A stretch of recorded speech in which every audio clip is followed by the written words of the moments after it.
Hello, my fellow readers.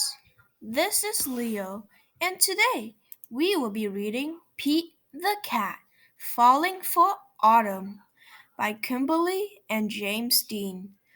Autumn is almost over as we prepare for a huge snowstorm, hopefully. Before we get started, be sure to like and subscribe. These videos take a lot of effort, and it's free to subscribe. In the worst case, you can always unsubscribe later. Now let's get straight into the video.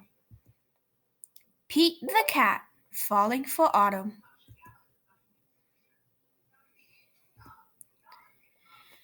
It is the first day of fall, and Pete the Cat is feeling blue. I like summer better, he says. In summer, I can swim and surf and play at the beach. Maybe you just need to remind yourself of all the things you love about autumn, Mom suggests.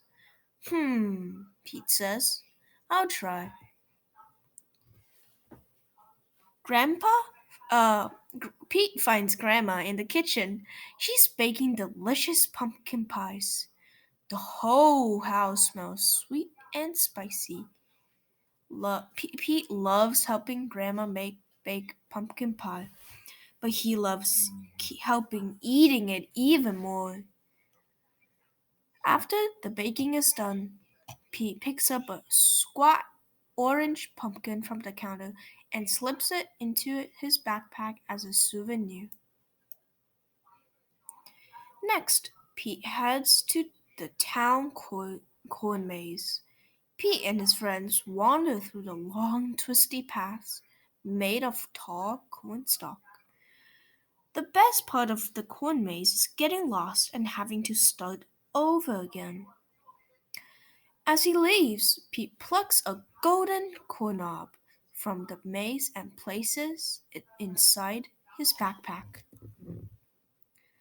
Then Pete visits Grandpa, who is knitting on the porch. Grandpa helps Pete use the knitted needles to knit the yarn into cool patterns. Together, Pete and Grandpa make a long, cozy scarf for Pete to wear. When they're done, Pete chooses a little ball of leftover yarn and places it inside his backpack. Next, Pete goes to the hayride at the park. Pete, Bob, Mom, Dad, and Grandpa all pile into a wagon filled with hay. They go on a bumpy wagon ride around the park. Woohoo! Pete shouts. After the end of the ride, Pete grabs a handful of sweet smelling hay from the wagon and stuffs it in his backpack. Pete head over to the apple orchard where he and Callie go apple picking. They eat sweet apple donuts and drink hot apple cider, fill the buckets with apples of all different shapes and sizes. Before he leaves, Pete chooses a red round apple and drops it in his backpack. Next, Pete stops by the park. He plays touch football with Bob and their friends. Pete scores a touchdown and everyone cheers. After the game, Pete grabs Bob's football and stuffs it into his backpack. It barely fits. Bob won't mind if I borrow this, Pete says. Finally, Pete heads back home, but he stops in his front yard, which is covered in bright leaves falling from the trees. Pete helps his dad rake the leaves into a big, colorful mounds. Then Pete runs and jumps into all the leaf piles. After he's done jumping, Pete picks up a bunch of red and gold and orange leaves and stuffs them into his backpack. Pete's backpack is bursting with fall souvenirs. He can't wait to show Mom. I love autumn, Pete says. Wonderful, says Mom. You know, these would make great decorations for Thanksgiving. So Pete helps Mom fill a basket with his mementos.